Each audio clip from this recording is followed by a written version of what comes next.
With COVID-19 cases hitting new highs and thousands returning to work or school after the holidays, we want to make sure you know your rights. This morning, Savannah 11 shares what you need to know.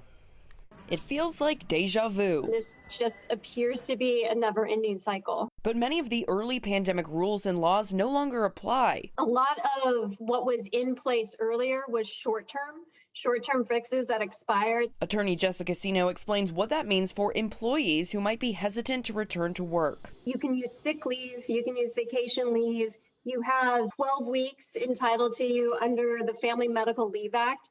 But if all of that is gone, there's no requirement that the employer keeps your job open for you. You can ask your employer to allow you to work remotely, but then the employer is not required under the law to make that happen. Same goes for schools. A school is not required to provide remote learning at this point. But parents do have options. A parent can certainly keep a child home if they don't believe that the school environment is safe.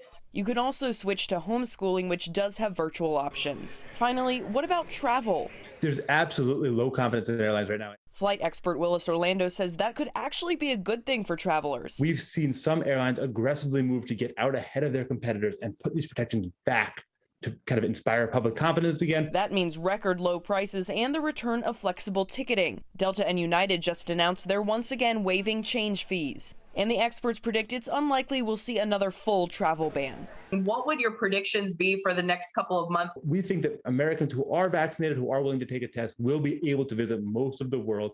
That attorney I spoke with did say that people with long-haul COVID symptoms might be entitled to employment protections under the Americans with Disabilities Act, but a case like that would have to go through the courts. And there is a lot of new information, Savannah, coming out every day about testing and Omicron. You can always stay up to date with 11alive.com/vaccine.